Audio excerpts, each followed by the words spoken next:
오늘 우리에게 주시는 하나님의 말씀은 야고보서 1장 18절 말씀입니다. 제가 가진 성경책 신약성경 372면에 있습니다. 우리 한 절 말씀 다 찾으셨으면 한 목소리로 봉독하도록 하겠습니다. 시작. 그가 그 피조물 중에 우리로 한 첫 열매가 되게 하시려고 자기의 뜻을 따라 진리의 말씀으로 우리를 낳으셨느니라. 아멘. 할렐루야. 할렐루야. 2026년도 전반기를 잘 마치고 하반기가 시작되었습니다. 사랑하는 성도 여러분, 2026년도 1월부터 6월까지 어떻게 잘 살아오셨습니까?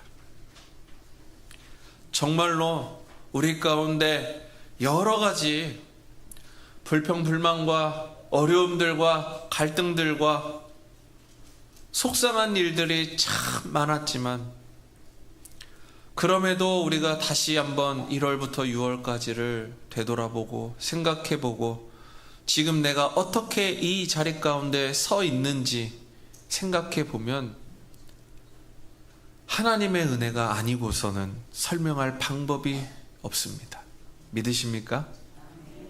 하나님께서 늘 우리와 함께 해주셨고 우리의 그 어려운 순간 가운데 늘 그 위기를 넘어설 수 있도록 힘과 용기를 주셨고, 우리가 고민하고 갈등할 때 우리에게 말씀으로 깨닫게 해주셔서 우리의 계획과 생각과 우리의 경험과 우리의 힘으로 하기보다 하나님께서 놀랍도록 섭리하시고 만지시는 그 놀라운 사랑과 긍휼하심으로 그 모든 것들을 능히 이겨냈다라는 것을 우리는 경험해 왔습니다.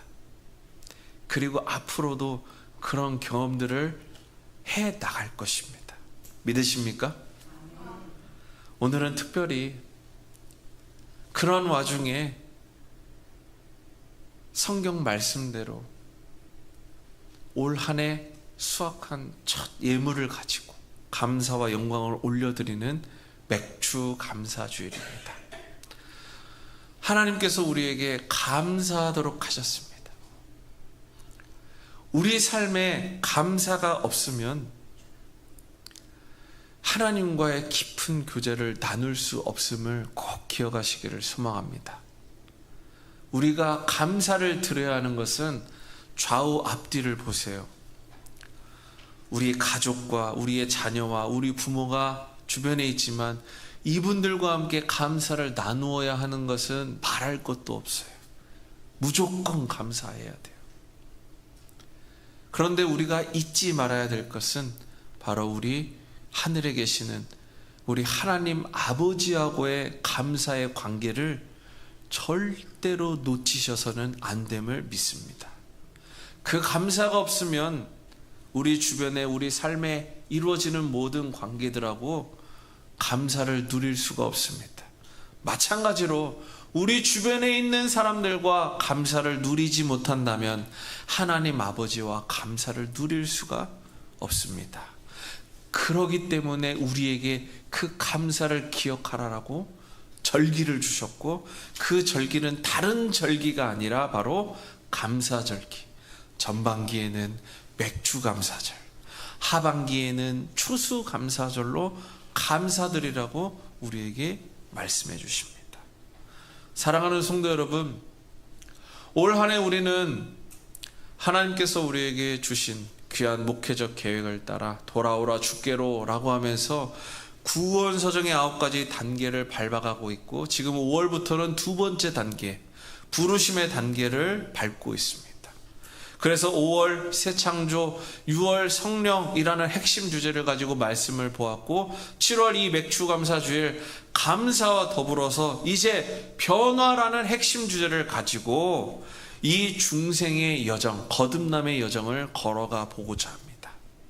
사랑하는 성도 여러분, 이제 우리는 낡은 자아를 벗고 성령 안에서 완전히 새로운 피조물로 재창조되는 이 기적과 같은 감사를 주님 앞에 올려드리는 이 맥주 감사 주일, 이 거듭남의 은혜를 온전히 경험한 성도에게 바로 변화라는 거룩한 열매를 맺히도록 인도해 주신다라는 것을 경험하실 수 있는 이 한 달이 되시기를 주님의 이름으로 축복합니다. 우리 먼저 오늘 말씀을 통해서 정말 두 가지로 나누어서 이 맥주감사 주일과 또 변화라는 이 구원을 한번 우리 살펴보고 은혜를 누려보고자 합니다. 먼저 첫 번째입니다. 다 같이 읽어보겠습니다. 시작. 하나님께서 우리를 가장 위대한 첫 열매로 거듭나게 하셨습니다. 믿으십니까? 하나님께서 우리를 어떠한 첫 열매로요? 가장 위대한 첫 열매로, 가장 위대한 뭐로 우리를 거듭나게 하셨다고요? 예, 가장 위대한 첫 열매로 거듭나게 하셨습니다. 오늘 용세미 인권사님께서 기도하셨을 때 첫 열매를 누구로 기도하셨어요? 예수 그리스도. 그러면 목사님, 첫 열매로 우리를 거듭나게 하셨다는데 우리가 예수 그리스도인가요? 신학적인 의미 안에서는 맞습니다. 하나님께서는 첫 열매로 예수 그리스도로 삼아 주셨고 우리 가운데로 보내주셨습니다. 그리고 나서 예수께서 부활 승천하신 이후에 이제 남은 우리들에게 너희들이 첫 열매라 라고 이야기하는 것은 바로 우리가 앞으로 살펴볼 예수 그리스도와의 연합의 관계, 바로 양자됨의 단계에서 우리가 예수 그리스도와 함께하지 않으면 결단코 구원받을 수 없다라는 그 관점에서 바로 우리를 예수 그리스도와 함께 첫 열매로 삼아주셨다라는 것을 기억하실 수 있는 저와 여러분들 되시기를 소망합니다. 오늘 본문 말씀 다시 한번 읽어보겠습니다. 시작.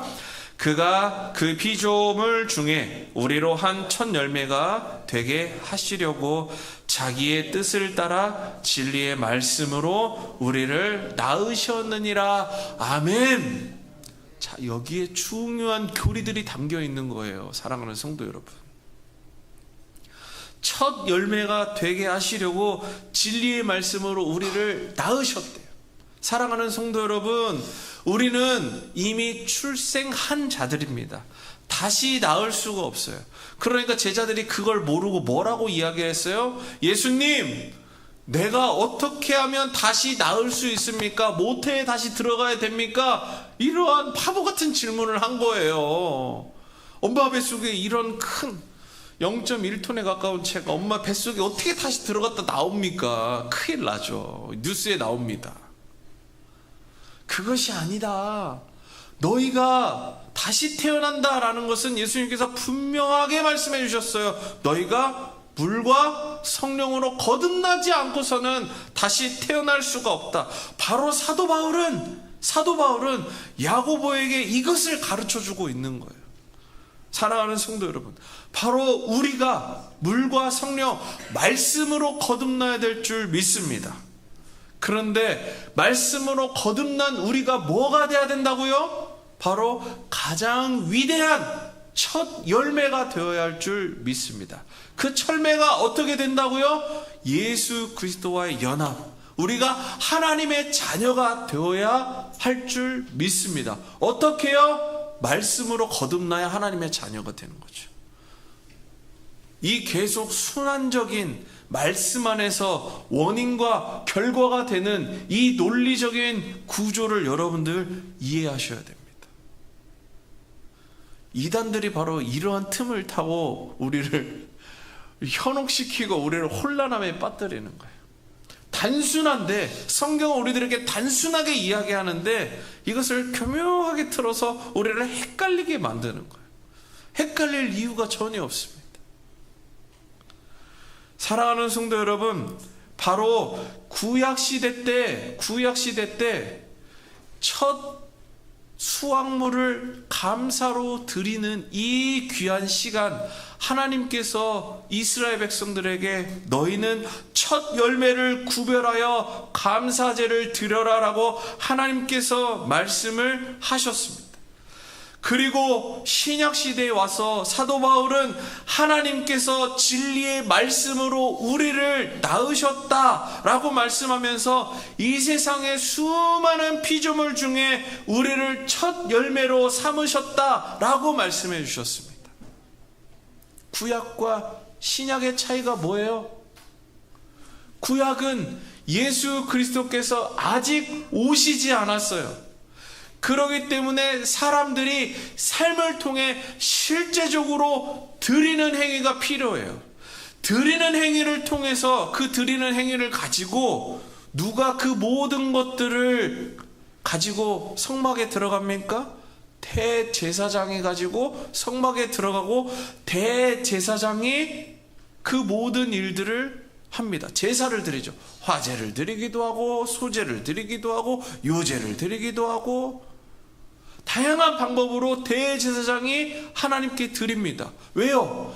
하나님께 직접적으로 우리가 드릴 방법이 없거든요. 대제사장을 통해서만 드릴 수 있습니다. 그러니까 성도가 해야 되는 일은 무엇이냐? 가장 좋은 것으로 준비해서 하나님께 드리는 것. 그 행위가 중요했던 거예요. 그런데 예수님께서 이 땅에 오셨을 때 구약시대의 방법과는 전혀 다른 방법으로 하나님께 나아가야 돼요. 무엇이냐? 바로 이제는 성막의 휘장이 위에서부터 아래로 쫙 찢어졌다. 그 말 뜻은 무엇이냐? 바로 우리 모두가 이제는 하나님께로 나아갈 수 있는 길이 생겼다는 거예요. 대제사장을 더 이상 거칠 필요가 없다는 거예요. 쉽게 얘기하면 목회자를 통해서 하나님께 나아가는 길이 필요치 않다는 거예요. 우리 모두가 하나님께 나아갈 수 있게 되는 것입니다. 그렇기 때문에 이제 구원을 받으려면, 하나님께 은혜를 받으려면, 우리의 죄를 속량함을 받으려면 어떻게 해야 되냐? 내가 노력해야 돼요. 내가 하나님께 나아가야 돼요. 내가 말씀으로 거듭나야 돼요. 내가 변화해야 돼요. 내가 감사를 드려야 하는 것입니다. 사랑하는 성도 여러분, 이런 사람들이 있어요. 자기 객관화가 잘 되지 않는 사람들이 있습니다. 무슨 말이냐? 어려운 용어인데요. 내가 할 수 있는 것은 요만큼인데, 아유 목사님, 저는요 이만큼 할 수 있어요. 그래서 아 그래요? 한번 해보세요 라고 하는데 이만큼을 못해요. 심지어 이만큼도 못해요. 그런 사람들이 계시죠? 생각나는 사람들이. 교회 안에는 그런 사람들이 절대 없어요. 우리 교회 사람들은 그런 사람들이 아니거든요. 아마 밖에 있을 거예요. 많이 만나보셨을 거예요. 근데 어떤 사람은 거꾸로 이런 사람이 있어요. 아우 목사님, 저는 이만큼밖에 못해요. 그래서 저 잘 못해요. 아유 그런 거 잘 못해요. 그런데 아 그래요? 아 이만큼밖에 못하세요? 그리고 같이 어떤 사역들을 시켰어요. 그런데 이분이 이만큼밖에 못한다고 해놓고 하는 거 보니까 이만큼을 하셨어. 아니 이걸 어떻게 하셨어요? 그때 목사님 저 이만큼밖에 못하는데 제가 죽기 살기로 해가지고 이만큼 한 거예요. 저 진짜 못해요. 그래도 아 그래요? 알겠어요. 다음번에는 이만큼만 되는 거 좀 부탁드려도 될까요? 그래가지고 아니 그것도 시키지 마세요. 그래서 아니 할 사람이 없어요. 이만큼만 좀 부탁드려요. 하고 또 시켰는데 그분이 이만큼 말고 이만큼만 할 줄 알고 부탁을 드렸는데 어때요? 아웃풋이 이만큼이 나오는 거예요. 아니 권사님 집사님 이게 무슨 일이에요 대체? 사랑하는 성도 여러분, 어떤 사람은 내가 할 수 있는 것보다도 더 잘할 수 있다라고 거짓말 사람이 있는가 반면에, 어떤 사람은 내가 할 수 있는 것보다도 매우 축소해서 겸손하게 하는 사람이 있습니다. 사실은 둘 다 바람직하지가 않아요. 자기 객관화가 잘 되지 않는 사람입니다.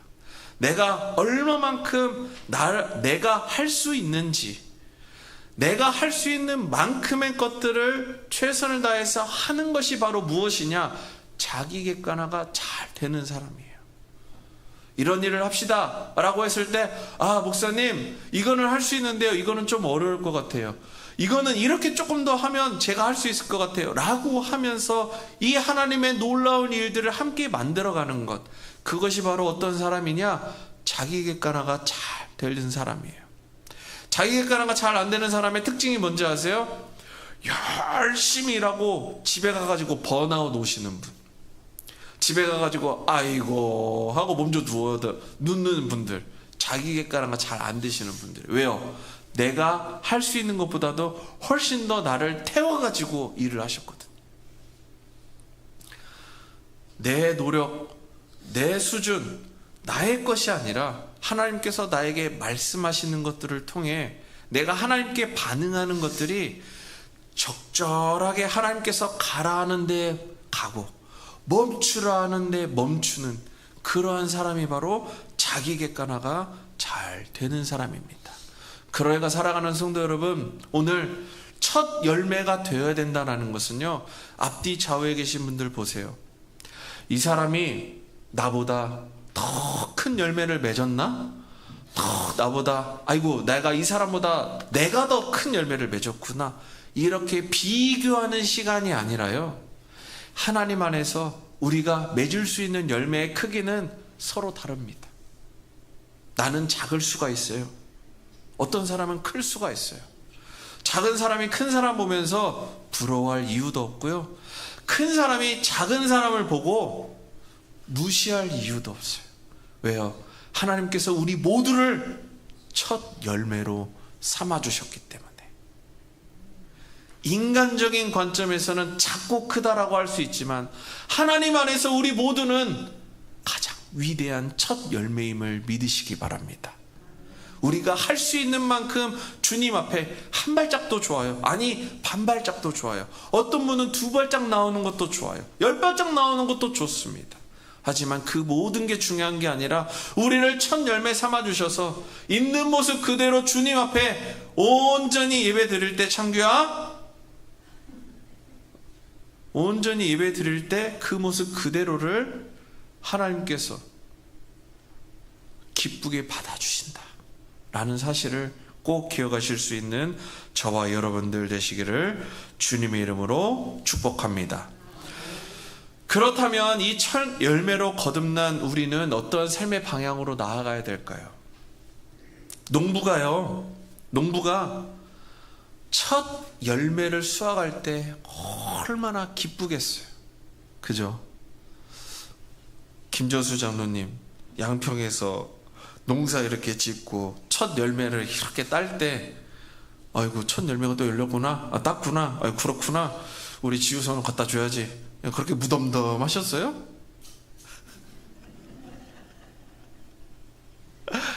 올해 열심히 수고하고 땀 흘리고 그 애를 써가지고 했을 때 이렇게 주렁주렁 열렸네, 첫 번째 딱 딸 때 아마 기분이 좋으실 것 같아요. 수확하는 그 기쁨이 있으실 것 같아요. 그런데 여러분들 잘 생각해, 여러분들도 한번 잘 생각해 보세요. 농부가 첫 열매를 딱 거두고 나서 아이고 기쁘다, 좋다, 끝. 그러려고 농사 짓는 사람이 있어요? 사랑하는 성도 여러분, 첫 열매를 수확한다는 것은 이제 앞으로 맺힐 수많은 열매들의 시작이자 마중물임을 기억하시기를 소망합니다. 첫 열매를 하나님께서 받으신다, 첫 열매로 우리를 삼아주신다라고 하는 것은 우리가 끝이 아니라는 거예요. 우리가 첫 열매로 하나님을 기쁘시게 했는데 우리가 끝이 아니라는 거예요. 우리를 통해서 계속되는 열매를 보고 싶으시다는 거예요. 믿으십니까? 저와 여러분들은 하나님께서 기뻐하신 위대한 첫 열매임을 믿습니다. 그리고 여러분들을 통해 계속해서 그 열매들이 풍성히 맺어가고 그 열매를 통해서 하나님께서 더욱더 기뻐하실 줄 믿습니다. 자, 그렇다면 우리 두 번째 다 같이 읽어보겠습니다. 시작. 거듭난 첫 열매는 다음 세대와 이웃을 살리는, 믿으십니까? 자, 첫 열매가 어디로 이어져야 된다고요? 다음 세대와 이웃을 살리는 변화로 이어져야 할 줄 믿습니다. 바로 그것이 우리가 첫 열매가 되는 이유이자 목적이고, 쉽게 얘기하면 그것이 우리가 교회 공동체로 모인, 그리고 우리가 전도하고 선교해야 되는, 우리 교회가 지향해야 되는, 반드시 해야 되는 목표이고 목적임을 여러분들이 기억하시기를 소망합니다. 하나님께서 성현 베델교회 안에 저와 여러분들을 첫 열매로 부르신 이유는 명확합니다. 우리 가족을 통해 우리 가족이 살며, 나를 통해 우리 자녀가 살며, 우리의 이웃들의 영혼이 풍성하게 열매 맺히시기를 원하기 때문임을 믿으시기 바랍니다. 이를 위해서 우리 교회는 또다시 여름 사역이 펼쳐집니다. 7월 25일부터 26일 이틀 동안 우리는 온 세대의 성경학교를 이곳에서 함께 진행합니다. 이번 성경학교 전년도에도 마찬가지고 올해도 마찬가지고 앞으로도 계속해서 우리 성경학교는 자녀만, 다음 세대만, 젊은 사람들만 성경학교에 참여하는 것이 아니라 온 가족이 함께, 그러니까 우리 연로하신 권사님들도 참여하셔야 됨을 믿습니다. 온 가족이 함께 참여하는 성경학교예요. 그래서 온 가족이 함께 야마진 외국인 선교사 묘원에 방문하기도 하고, 신앙의 유산들을 직접 살펴보기도 하고, 성경 말씀을 다 같이 함께 배우고, 또한 26일 주일 오후에는 이곳에서 많은 이웃들을 초청해서 이곳에서 정말 즐겁고 재미있는 풍선을 통해 복음이 어떻게 전해지는지를 경험하는 귀한 시간들이 펼쳐져 갈 줄 믿습니다. 이 일을 위해서 제가 이미 이 주변에 있는, 제가 성현동 주민센터 방문했어요. 그래서 저랑 깊이 교제했던 주무관님 만나러 갔는데 이동하셨대요. 이동하셔가지고 어떻게 해요? 다른 분을 만났죠. 그랬더니 주무관님의 상급자인 팀장님을 만나서 팀장님께 우리 교회 성경학교와 이 풍선 공연에 대해서 소개했습니다. 무료 공연이다. 이 주변에 계신 분들한테 꼭 좀 전해달라 라고 제가 부탁하고 왔습니다. 그러면서도 우리 9월에 있을 장학금 전달식 우리 계속해서 준비해야 된다 그랬더니 다 알고 계시더라고요. 다행히도 전 주무관님께서 잘 인수인계를 하고 가신 것 같아요. 또한 그뿐만이 아닙니다. 이 앞에 있는 구암초등학교, 저 옆에 있는 은천초등학교, 또 뒤에 있는 구암중고등학교, 관광고등학교, 또 이 주변에 있는 유치원, 제가 공문을 다 보냈습니다. 14곳에 제가 공문을 보냈어요. 그래서 이렇게 무료 공연을 하니 이 지역 주민들 좀 우리 교회로 좀 올 수 있도록 같이 홍보해달라라고 공문을 보냈습니다. 사랑하는 성도 여러분, 제가 광고 시간에 왜 새가족에 대해서 계속 우리 오면 잘 환영해야 된다라고 계속 광고 드리는 이유가 뭔지 아시겠죠? 옵니다. 분명히 새가족이 옵니다. 그걸 기대하고 계속해서 한 조각 한 조각 퍼즐과 그 단계들을 저는 계속해서 아주 조직적으로 촘촘하게 이 일들을 만들기 위해서 그 모든 것들을 진행하고 있습니다. 그 일을 하는 이유가 뭐예요? 다시 말씀드리지만 우리가 첫 열매가 되어 우리 이웃들에게 다음 세대가 하나님께서 기뻐하실 만한 열매들로 설 수 있도록 우리가 이 일들을 준비하는 것입니다. 그것이 바로 단순한 행사가 아니라 성현동과 구암초 인근 관악 드림타운 새롭게 지은 관악 센트시의 이웃들, 그리고 교회를 떠났던 영혼들이 다시 주님 품으로 돌아올 수 있도록 돕는 거룩한 생명의 접촉점을 만들고 싶은 이유 때문입니다. 사랑하는 성도 여러분, 이 위대한 변화의 역사를 내 손으로, 내 힘으로 이룰 수가 없기 때문에, 그래서 기도로 준비해야 돼요. 오늘부터 3주 동안 온 가족, 온 마음 부흥 기도회를 해야만 합니다. 우리의 지식대로 하지 않으려고. 양희원 목사의 경험과 양희원 목사의 스킬로 이 일을 하지 않도록 하기 위해서 우리가 모여서 기도해야 될 줄 믿습니다. 분명히 기도할 때 하나님께서 성경학교 또 양화진에 방문하는, 풍선 공연을 하는 그 모든 행사가 단순히 즐겁고 또 유쾌한 그런 시간뿐만이 아니라 그곳 가운데 하나님의 말씀이 살아 숨쉬는 첫 열매로서의 역할을 감당하도록 우리는 뭐 해야 돼요? 바로 모여서 기도해야 될 줄 믿습니다. 그 기도의 자리에 꼭 오실 거죠? 갑자기 아멘이 적었어요. 식사하시고 기도하는 자리에 꼭 오시기를 소망합니다. 바로 그 일이 바로 우리 교회 다음 세대 이웃을 살리는 강력한 부흥의 불씨로 사용될 줄 믿습니다.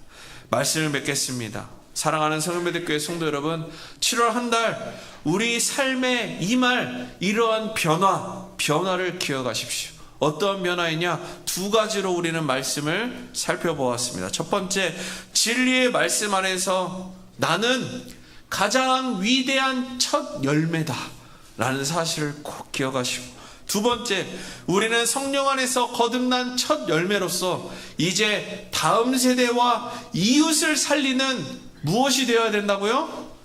변화의 마중물이 되어야 할 줄 믿습니다. 오늘 맥주감사주일 감사와 결단의 마음을 담아 다 함께 찬송 부르신 후에 정말로 우리가 두 손을 높이 들고 부르짖고 기도했으면 좋겠습니다. 주님, 나를 거듭나게 하사 첫 열매 삼아주심을 감사합니다. 기도하시고, 오늘부터 시작되는 부흥 기도회와 다가올 여름 성경학교를 통해서 우리 가정과 교회와 모든 나라와 민족이 온전히 변화되게 하여 주시옵소서라고 정말로 간절하게 기도했으면 좋겠습니다.